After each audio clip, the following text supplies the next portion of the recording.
नमस्कार, मेरा नाम सतन, आप देख रहे हैं एक न्यूज़ 24। आज भारतीय जनता पार्टी के राष्ट्रीय ओबीसी मोर्चा के अध्यक्ष हैं और वर्तमान में राज्यसभा सदस्य हैं के लक्ष्मण ने आज प्रेस वार्ता किया। उन्होंने अमित शाह जो आ रहे हैं, कल 9 मार्च है, पालीगंज में जो उनका दौरा है, ओबीसी का सम्मेलन है, उसमें वो भागीदारी करेंगे। तो उन सब विषयों को लेकर क्या कुछ कह रहे हैं, पहले आइए के लक्ष्मण को सुनते हैं। प्रधानमंत्री मोदी जी का कार्यकाल में 10 साल के अंदर ओबीसी समाज का मान सम्मान गौरव बढ़ाते हुए ओबीसी और अति पिछड़ा वर्ग समाज के कल्याण के लिए जो भी योजना बनाए, ये सब मुद्दे को लेकर लगभग 10,000 सामाजिक सम्मेलन करने का राष्ट्रीय ओबीसी मोर्चा तय किया गया है। उसी कड़ी में कल 9 मार्च को बिहार पटना के अंदर पालीगंज एक महासम्मेलन आयोजित किया गया। मुख्य अतिथि के रूप में हमारे गृह मंत्री अमित शाह जी पधार रहे। उनके अलावा यहाँ के प्रदेश अध्यक्ष, उप मुख्यमंत्री, सभी नेतागण उस महासम्मेलन में शामिल हो रहे। देश भर में गृह मंत्री एक संदेश दिया जा रहा है कि आने वाले चुनाव नजर में रखते हुए मोदी जी ने ये 10 साल के अंदर लगातार ऐतिहासिक महत्वपूर्ण निर्णय ओबीसी समाज और अति पिछड़ा वर्ग समाज के उत्थान के लिए, उनके कल्याण के लिए जो भी निर्णय लिया गया, और उसके अलावा 10 साल के अंदर जितना राशि इस समाज कल्याण के लिए जो दिया गया है, लोगों के सामने रखते हुए और अन्य राजनीतिक दल, खासतौर से कांग्रेस पार्टी ने 75 साल के आज़ादी के अंदर 50 साल के ऊपर जो शासन किया, हमेशा समय समय पर जो ओबीसी समाज के, चाहे आरक्षण का मुद्दा हो, चाहे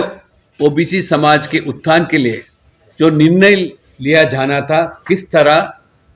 वो विरोध किया। नेहरू जमाने से लेकर राहुल गांधी तक, काका कलेकर कमीशन से लेकर बीच में मंडल कमीशन का जब सिफारिश आया, 27% आरक्षण ओबीसी समाज के, चाहे सरकारी के नौकरियों में, शिक्षा में, सख्त विरोध किया। राजीव गांधी ने सदन के अंदर विरोधी दल के नेता के नाते, और राहुल गांधी बार बार मोदी जी को जाति के नाम पर टिप्पणी करना और मोदी जी के जाति को लेकर अपमान करना,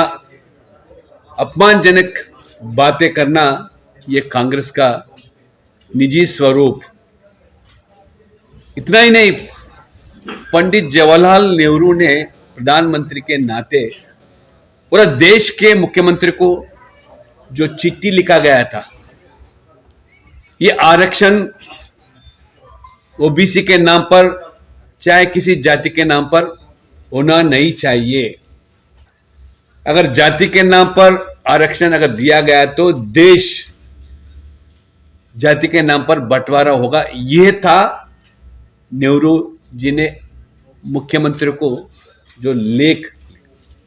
ये बातें जो सदन के अंदर प्रधानमंत्री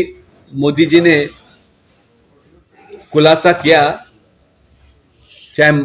मल्लिकार्जुन खड़गे हो, कोई कांग्रेस नेता उसका जवाब दिया नहीं। ये है कांग्रेस का इतिहास, किस तरह ओबीसी समाज को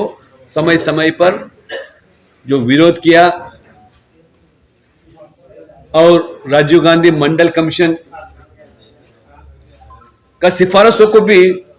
विरोधी नहीं, अलग एक प्रस्ताव रखा गया था सदन के अंदर। अगर आरक्षण दिया जाए तो आर्थिक रूप के माध्यम से ही देना चाहिए, ये जाति के नाम पे देने से जो हमारा वीपी सिंह जो प्रधानमंत्री थे, ये राजा जाति के नाम पर देश को बंटवारा करना चाह रहा,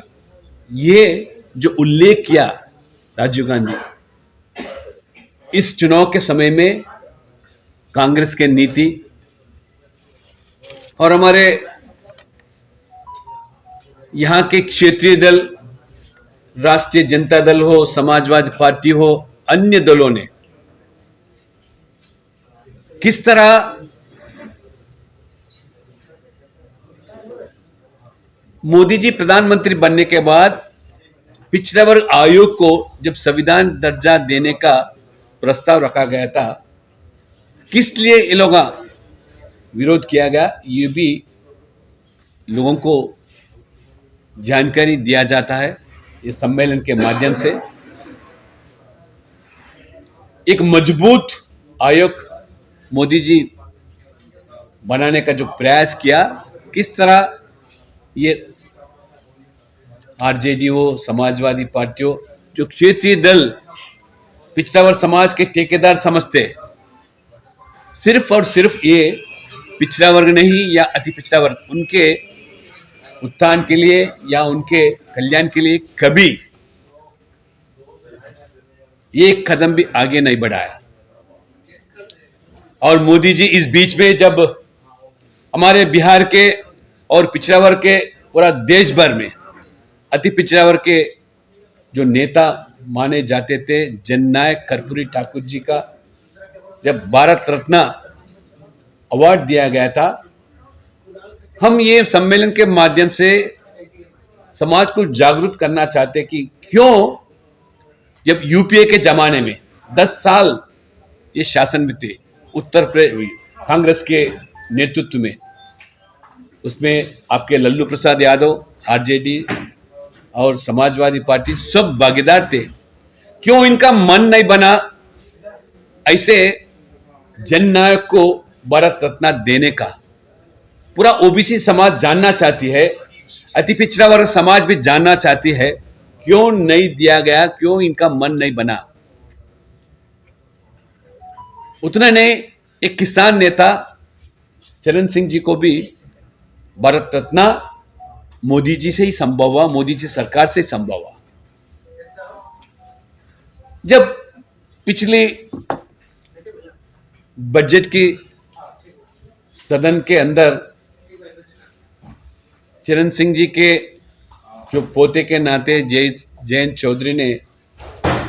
जो भारत रत्न दिया, उसके बारे में उल्लेख करने के लिए प्रयास किया, तो कांग्रेस ने किस तरह विरोध किया और जयंत चौधरी को भी किस तरह वो अपमान किया, पूरा देश जानती है। इसलिए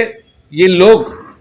ओबीसी समाज के नाम पर, अति पिछड़ा वर्ग समाज के नाम पर अपना परिवार के हित के लिए काम करें, मगर कभी